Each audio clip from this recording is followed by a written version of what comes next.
Hello, Internet, and welcome to episode 77 of Verbal Graffiti with your host, Brian Glass, aka the B-Man, the People's Degenerate. 77. That was Clint Frazier's number when he played for the Yankees. The Red Rocket with the amazing bat speed. Supposedly didn't last very long with the Yankees, and he is not on their World Series roster. Hope you're doing well, Clint, but we need to move on. Yankees are in the World Series. Let's go get that title. Number 28. Let's go. Let's go.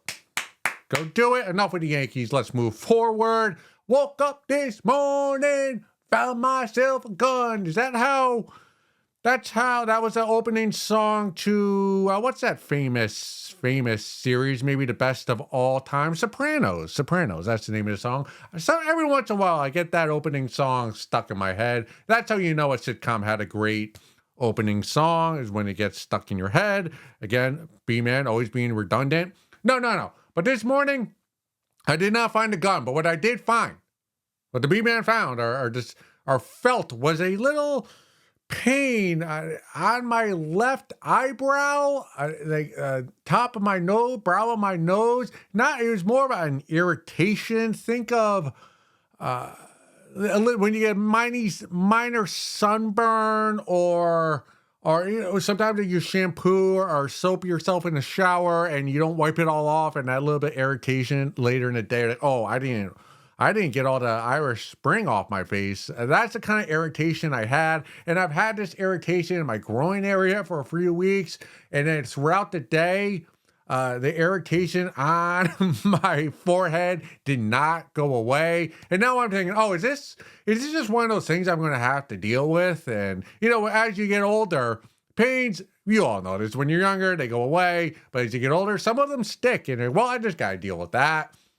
So all day I've had this queasy feeling like, oh, do I have skin cancer? Maybe that wouldn't be fun. Of all the cancers I could have, you could get skin. That's like the biggest, isn't that the biggest organ on our body? That's how much I know about body. Is it an organ? What is the skin? A cell? Whatever it is. I don't want it, but I'm too scared to go on the internet and look up the symptoms of skin cancer, because I know, I've done this before. If I look up the symptoms of anything, I'll convince myself I have it. Is that what's be called a hypochondriac is? If that's the word for it, that's what I am. There was a time when my sister, she had cervical cancer, so I was looking up how to cure it, and what is cervical cancer, and for a little bit, I'm like, oh shit, I got cancer in the vagina, and I don't even have a vagina. That's how in head I get with symptoms when I look them up. So I'm not looking up the symptoms of skin cancer because I don't want to get super scared and think I have it and then rush to the emergency room. And maybe it just turns out this is just a one-day thing. So that's kind of what I'm hoping for. And if it sticks with me, what I'll do is, few weeks from now, I'll ask my mom, who is a former nurse, and my sister Missy, who is now a nurse, hey, what's this feeling? And they probably won't know the answer, or maybe they do. And yeah, but we move forward. I just got a little irritation above my left eyebrow, and my eyebrows are beautiful, so I can't be getting chemo on those and have to lose my eyebrows. That's what I get complimented on most, my eyebrows and my eyes. So if the doctors say, hey, we got to put chemo and you're going to lose your eyebrows because you lose your hair, it's like, I already lost the hair up here. I'm not losing the hair right here. That was a bit of a dark opening. Pain. What is it? Just, you move forward. You just keep moving forward. Keep making funny. That's what we do here at Verbal Graffiti. Yankees, let's go, Yankees. Let's go, Yankees. All right. We're going to get straight into Reddit. This is a long one. This one I have strong opinions on, so it's going to be a roller coaster. Hang in there. It comes from the subreddit anti-pornography. What do you think my take is on this one? No, I'm not proud of you for watching ethical porn. Rant. Even if we lived in a hypothetical fantasy world where 100% of porn you watch is ethical and women are still somehow consenting and enjoying it, it's still damaging, especially within a committed monogamous relationship. You're still getting off to thousands of other women per year. I estimated the number of women my ex masturbated to in the past 7 years, and it was over 25,000. You're not even connecting to these women in real life, developing a friendship and bond. You're purely objectifying them and massaging your limp wiener from behind a screen like a creepy voyeur. You're damaging your brain and turning yourself into a disgusting creep who mentally undresses all women he sees. And if you're in a relationship, you are 100% cheating. Oh, are we? Even more so if you're using these so-called ethical porn platforms like OnlyFans and Reddit, where you can message women to talk and even pay for their exclusive content. You've likely had more orgasms to random women than with your girlfriend, wife in your so-called monogamous relationship.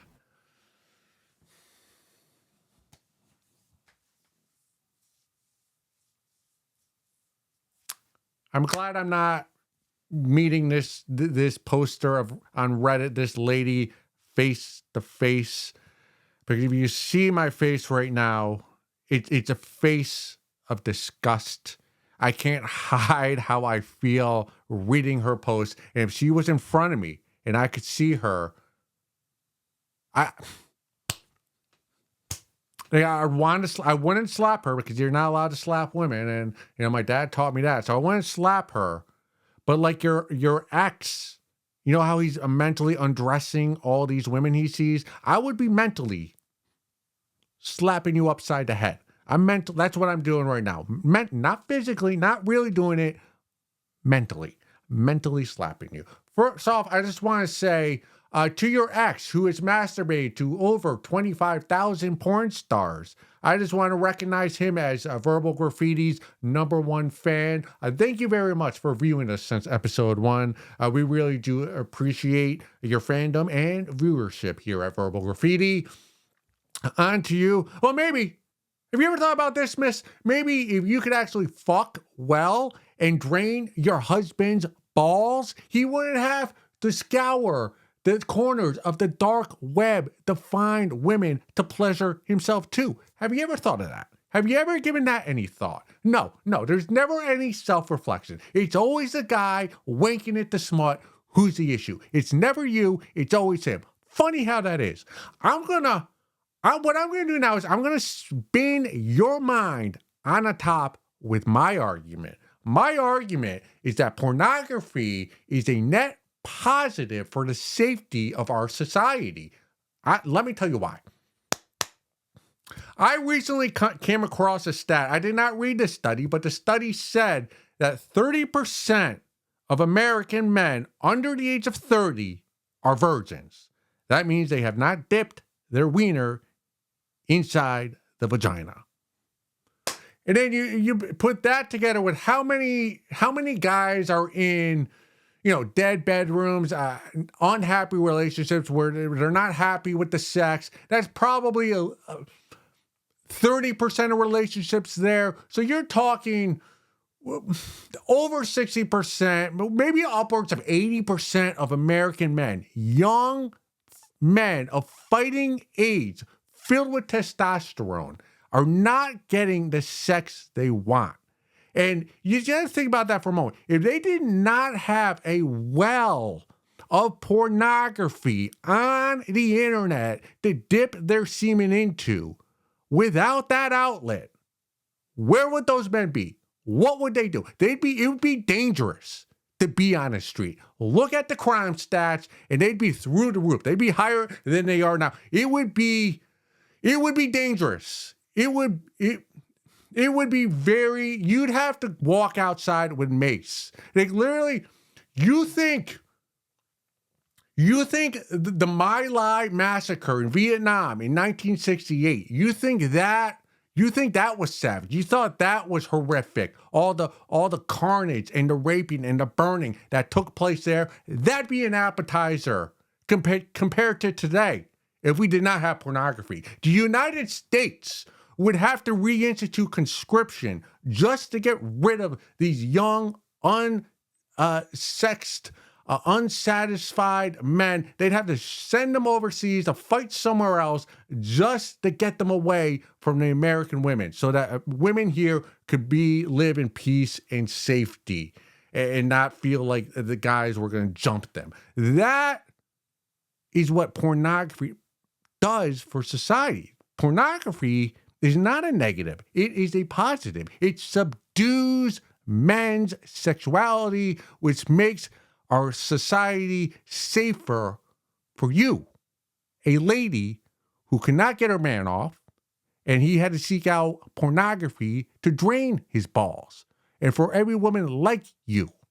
So you should be thanking all these floozies on the internet who are diddling themselves and doing tasteless acts. They're doing it for your men who you're not doing it to. That's another man's perspective. Give it some thought. You probably won't. There's another thing in your post that I take umbrage with. I'm very, there's no sarcasm being dripped with this one. This one is serious. You said that watching porn is turning your ex and men in general into creeps. Well, I got news for you, babe. I was a creep well before I even knew what pornography was. I was a creep since day one. Pornography did not turn the B-man into a creep. I was a creep before I even knew what pornography was. So do not begin on your soapbox and giving pornography credit for turning me into a creep. No, I am a creep through and through, with or without pornography. So that bothers me, that you're giving pornography all the credit. No, I am a creep. I would be undressing women in the street mentally without pornography. Like, pornography is not the reason why I'm a creep. I'm a creep because I have testosterone. I'm an all-American American. So is your ex. It's not the pornography. It's our nature as men to be creeps. And the fact that we're mentally undressing you and we're not actually ripping off your clothes in public, like, you should be thanking us for that. I mean, the fact that there'll be a babe and I'll be mentally undressing her, but I don't actually do it, that is an act of chivalry. That is such a profound act of kindness that you should thank me as you leave the subway or the grocery store or wherever it is I'm staring at you at. And just so you know, guys are not undressing you. We only have so much creepy bandwidth that we don't mentally undress everybody. And since your boyfriend, your ex, doesn't even want to undress you for real, chances are, I don't know who you are, but I do know who you are, and none of us creeps are mentally undressing you in public. Again, we only have so much bandwidth, so there's only a certain number of babes in public that we do that mental action to. And we're showing restraint. You should thank us for that. Again, you're wrong with that. And you got to think also, sorry, I have so many thoughts that are fluttering in my head. Like, I know like, after this post is done, like, or after this rant is done, and I'm gonna, oh shit, there were like 3 or 4 other things I wanted to say. Like, you really got to take stock. Like, you got to take stock of yourself. Like, think about your failed relationship. And now that he's your ex, it was a failed relationship. Now, is pornography deleterious to monogamous relationships? Yeah, to a degree, but not to such a degree that you're coming at us in this post too. I'll give you 10, 15%, maybe. Of the 100% cause for the breakup, no more than that. You got to think about you. Like, you have one partner and you'd be in bed together, and like, your partner, your now ex, he'd sneak off to the bathroom, lock the door, and while you were sleeping, he'd have some smut on his phone, and he'd be wanking himself off too, just fucking violating himself off, getting semen on the bathroom carpet, the floor, probably having to wipe it off the mirror. And like, the fact that these floozies of the internet are getting thousands of men that they've never met to interact with them on the internet and send them money without even having any like real type of relationship with your ex. And many of us Johns like that. And like, the fact that they're able to do that, and yet you're not able to hold down one man that you know, that you've been intimate with, that you've had real conversations with. To me, that tells me more about you than your ex or any of the floozies that are on Reddit and OnlyFans. And another thing, OnlyFans is not ethical porn. You pay a lady's OnlyFans. I don't know what the monthly subscription is.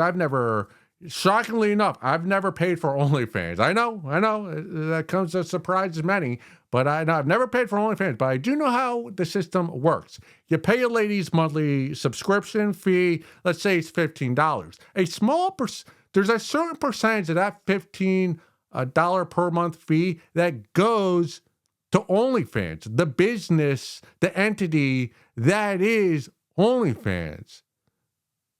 Think about that. So you're paying the lady, and the lady has to take some of that money and hand it to OnlyFans. What does that make OnlyFans? OnlyFans is a virtual pimp. There is nothing ethical about that. That's one of the reasons why I don't pay for anyone's OnlyFans account, because I don't want to give money to a virtual pimp. OnlyFans is the Walmart of smut, and they will not get my money because my moral compass will not allow me to do so. So you don't even know what ethical porn. So if you're going to come at me with an anti-pornography stance, you better know your stats. You better know what your smut is, because I'm going to come at you 10 out of 10 times, and I'm going to win the argument. I'm going to win your argument after this 10-minute rant. I mean, how can you blame any John for looking at smut?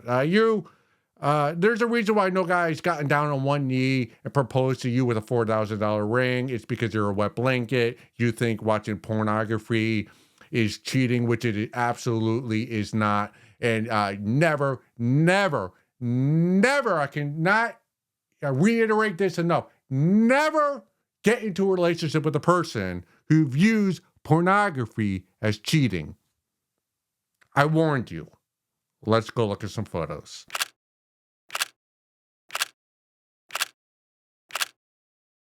I want to take a moment to congratulate my sister Muffy for completing the Hartford Marathon a couple weeks ago. It's a big deal. I won't say her time. She wasn't happy with it, but finishing a marathon, and this is her 10th completed marathon, that's a big deal. Going 26.2 miles, that shows you have a strong mental state, strong mind. It is more mental than physical doing marathons. I've done one, so I can say that. So congratulations, Muffy, for another completed marathon this year. Am I a good brother? Yes, I went to the marathon. I cheered her on. I'm not a great brother, though. I wasn't there at the beginning. The marathon started at 7:45 a.m. on a Saturday, and I told her, sis, love you. Don't love you at 7:45 a.m. on a Saturday, though. I'm not getting there that early. So I showed up a few hours later, and I was in a parking garage. If you don't know anything about Hartford, it's a bunch of parking garages. All this street parking was closed up due to the race. So I go up the garage. I had to pee.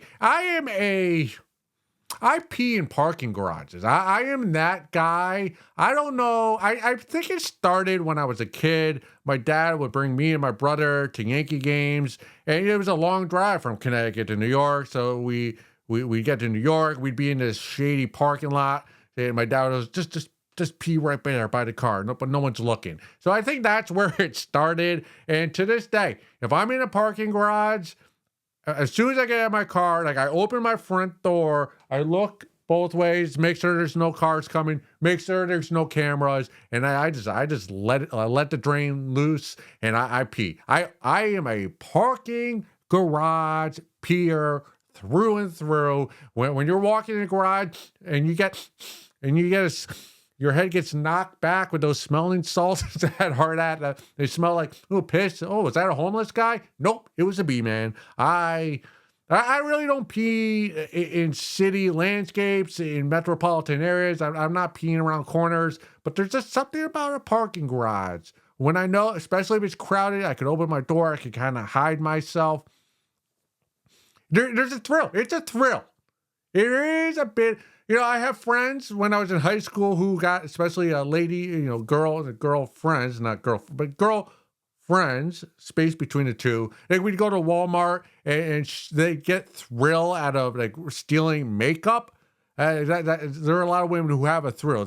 They could afford the supplies, but they like the thrill of the stealing it, putting it in their pocket or the purse and getting away with it. That thrill that the babes get stealing supplies at gas stores and things like that, I get that kind of thrill, or at least I imagine it's the same thrill when I'm peeing in public in a public parking lot. Something about it is like, ooh, is some cars coming? Is there a security officer? And you're looking down, and you gotta kind of move your legs so that when the pee starts to drip, because parking garages are usually angled, so you kind of make sure you don't get it on your nice sneakers. So there's a lot going on when you're peeing in a lot. Enjoy it. Not going to stop doing it. I probably will once I get caught, so hopefully I don't out myself here. During that intermission, I got another text message from Kamala Harris. She has become I won't say my best friend, but she's one who speaks to me the most via text the last 2 months. So I'm happy this election is coming to a conclusion, or at least I hope it concludes soon. Who do I want to win? B-Man? Who are we rooting for here? Gotta admit, I do find Donald Trump funny.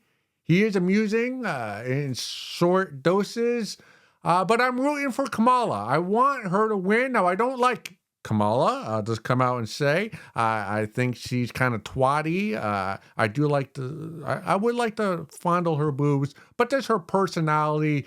She's Sarah Palin 2.0, the sequel, in my not so humble opinion. But I am rooting for her to win because I am a spiteful man. CC, the B-Man, I am spiteful, and I do know that if Kamala Harris wins this election, she'll never come out and say it because she can't, and she cannot say this. But Kamala Harris, if she wins this election, it will infuriate Hillary Clinton. If Kamala Harris becomes the first female president of the United States of America, Hillary Clinton is going to have to put on a smiley face and cheer her on. But we all know that in her soul, Hillary is going to be furious that woman is the first president and not Hillary Clinton. Because Hillary knows she could wipe the floor with Kamala, and Hillary her entire life is getting fucked over, and I'm here for it. The Clintons have a kill list, so I'm not going to say anything more about Hillary Clinton because I don't want to be another check off on that list. And just so you know, this isn't a left-right thing. I like Bill Clinton. I root for him. How can you not root for a man who sticks a cigar up an intern in the Oval Office? That's what I want to do here at Verbal Graffiti. I want to have a guest, and while we're talking on camera, I'm sticking, I don't know, maybe I'm like putting this right under her vagina and squeezing and then milking her vagina and getting the juices. And I just want to diddle a lady, an intern, half my age on camera while I'm speaking to the United States of America and then stain her dress. Hillary, Bill's a G. Bill's a G. Anything he was doing, I don't condone anything he was doing at Epstein Island. We're not fucking with that here at Verbal Graffiti. But Hillary, there is like the sadistic. I am a little sadistic. I'm starting to realize I am a vengeful guy. The fact that like she lost to Donald Trump and then Kamala Harris would beat Donald Trump, and so did Joe Biden, who is just a vegetable at this point. That's just got to irk her to no end, and that would make me. That's funny to me. So, I don't really care who you vote. Honestly, my opinion here, Verbal Free, don't vote. Don't vote. Moving along. There's a theme this episode, as we were starting to notice. Each episode has a theme. This one is pornography, which is kind of a overarching theme to the entire project we're doing here. But let's move on. This comes from a subreddit. Porn is misogyny. The fact that studies show that elderly men still prefer women in their 20s proves they see us as objects. Would someone normal prefer only young people as friends in their old age and replace their lifelong friends with 20-year-olds? As soon as their pet gets older, take it to the shelter and get a puppy? Most people actually do that. No, because healthy people form bonds and emotional attachment with living beings they've grown old with. But someone would replace an old appliance or utility object for a new one because it no longer serves its purpose as well. This mirrors how men treat women and their female partners as they age, like objects that should be replaced, not like living beings. This is why those studies show the pattern of men still lusting after 20-year-olds, no matter how old they are, for their entire life, and why many men cheat and or abandon their partner for younger women. I think that porn might literally wire their brains to be attracted to very young women because that's basically all its features. Can you blame us, guys? Can you blame us, Johns?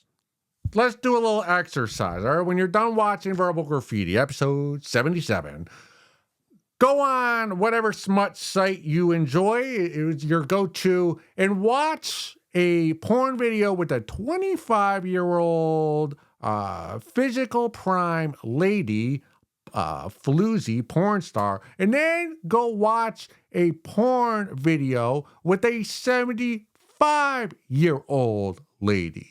Which one would you rather watch a second time? We all know the answer without even answering it. It's the 25-year-old, because nobody wants to watch a lady whose body resembles a lava lamp fuck. And as to your notion that every guy is dropping his 50-year-old wife to date a sorority sister, where is this happening? Where is this happening? Where are all the guys who are using walkers alongside a college co-ed? I don't see it. There is this misnomer that some ladies think that once they hit 50, that every guy will drop her and go find a college co-ed to date. Doesn't happen. Like, it does happen, but it's such a small percentage of guys that actually do that you really have nothing to worry about. Like, the percentage of worry that you should have to worry is minimal. Like, when you're watching a football game and they say teams up 3 scores, they have a 98% chance of winning in the final 2 minutes. That's how you are with like your partner leaving for a college co-ed. It just doesn't happen, because it does happen, but it's so small. Like, I'll admit, yeah, guys would love to drop their wives for a hot babe, but they don't, because they can't. Go look at the guys in this country. Go look at the guys in the United States of America over the age of 40. It is a grotesque group of men. It's barely human being. It's surviving, by a pinky. That's what most guys over the age of 40 are overweight, obese, have vices, like spend their weekends smoking, dipping, using Zen, playing video games, watching sports of young, attractive men fulfill their dream. They're playing video games, they're sports betting, they're gambling, they're participating in vices. They're not improving their life. These guys, like once a guy turns 40 or 50 or 30, like he's not gonna drop you and start dating the hot 23-year-old waitress that works at Chili's. And the main reason why is because he can't. Because he's obese, he drinks, his career, he's done nothing of note. There's nothing sexy about him. So the 23-year-old girl, babe, is not, you have nothing to worry about with these young women. They're not stealing your man. Nobody wants your man. You don't even want your man. Let's be honest. There's a reason why, dead bedroom is a term. It's because guys want to cheat, but they can't because they don't have the game. There are very few men who have enough game to pull the 23-year-old waitress at Applebee's. It just doesn't happen. And as for pornography being the reason why guys lust over barely legal teens, pornography has nothing to do with it. It's like the first segment. Whether pornography is a thing or when it was not a thing, like guys are still creeps, and it's really not our fault. It's biology and it's genetics and it's reproduction. There's a reason why. Let's just read evolutionary psychology. Read one book by Dr. David Buss, and you'll understand this. All right? The reason why guys, no matter how old they get, still want to fuck a 20-year-old woman, it's because she's fertile. She's the most fertile being on earth. She's got the healthiest eggs. That's why we're attracted to those firm, perky tits. It's because that's signaling that she has eggs that we could put our semen into and reproduce. Because life is about reproducing. That's why we're on this earth. It's to reproduce and keep the species going. Now, you're looking at this through the lens of love and Disney and relationships and until death do us part. But you got to look at this through an evolutionary psychology lens. The only reason, that's why guys look at those hot women, why I look at those hot women, because I see a hot 23-year-old with wide hips and jiggly tits, and I'm drooling and I'm trying to get near her as close as I can, and I'm stumbling my words, and I try to pick her up. The reason why I do that is because I want to put Mr. Perfect inside of her and combine our genes so that my genes will move on to the next generation. You got to look at this through a science lens and not a lovey-dovey lens, and that's where you're fucking up. And as for, guys do cheat, but you got to understand, most guys don't cheat with somebody who's younger and more attractive than you. Because if they did, if your man cheated with a babe who was younger and more attractive than you, he wouldn't be cheating on you with her. He'd break up with you and start dating the younger, more attractive woman. Now, who the man cheats on you with tends to be someone the same age or older, and a lot of the times actually uglier than you. And the reason why he does that is because it's the number one rule. New pussy is the best pussy. And it doesn't matter if the person's older and more crusty and less attractive than you, it's still new. And that makes it more appealing than your vagina. So that's who most men, the men who do cheat, And I don't condone or uncondone doing so. That's who most of these guys are, that's most of the strange that are getting is uglier. If we're ranking women, they're below your ranking. And as for porn, one more thing, and that's to prove my point that I am correct, the B man is correct, and you are wrong, is saying that porn is the reason why men lust. We want those young 19, 20, 21-year-old women. The reason why you're wrong is because this was the case well before hardcore pornography on the internet was ever a thing. Example, Genghis Khan. Remember when he would rape and he'd pillage and ransack a village, and he would rape a bunch of women, and he'd take all these new wives like without their consent. You think he was taking reproducing with the elderly women in the village that he pillaged? No, absolutely not. He was going into a village and he was finding the youngest, most attractive women to reproduce with. And he did that village after village, so much so that like some scientists think that like 10% of people in the world have the same genes or they come from the gene pool of Genghis Khan. And he was doing that he didn't have the internet. So it wasn't internet, messing up his mind and turning him into a creep. No, it's evolutionary psychology. It's the biology of wanting to reproduce with the youngest, most fertile, attractive women that you can get with. And, go back to the days of a dowry. You think that you have to pay a higher dowry for a younger, more attractive woman than you do for a crusty old lady who's collecting from AARP. And again, you do that. You go back hundreds of years when dowries were very popular. Pornography, the way we have it, in the form today was not a thing back then. And yet, yeah. So throughout time, old pervy creeps like myself have wanted younger, attractive, barely legal teens. It's been that way since day one, and throughout evolution, and it will continue to be so till the end of time because we just want to put our seed in the youngest, most fertile lady to make our genes go on to the next generation. It has nothing to do with pornography.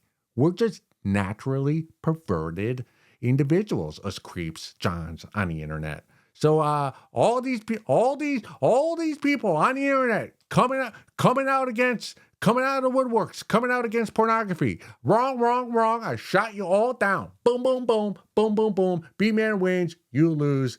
What else is new? Continuing on with our reading series, our reading for adults.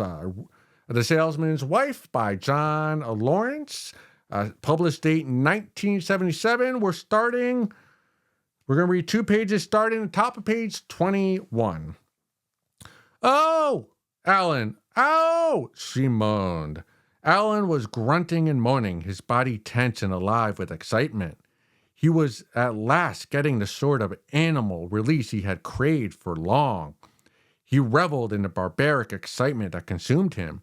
He fucked her with wild, unimaginable strength, and Pamela received his burning, iron-hard blows with gasping ecstasy as she was caught suddenly in a whirling, boiling vortex of excitement, the likes of which she had never known before. Extraordinary thrills surged through her loins, and her body rocked with passion. She surrendered completely to the sensual storm that crashed over her, and her vagina suddenly ballooned with excitement from the pounding strokes she was receiving in the passage behind, separated by a thin membrane of skin. She twisted her hips eagerly, anxious to increase the surging, lusty hotness, and as she did, Alan grew elated. She was fucking back. For the first time in her life, she was fucking back.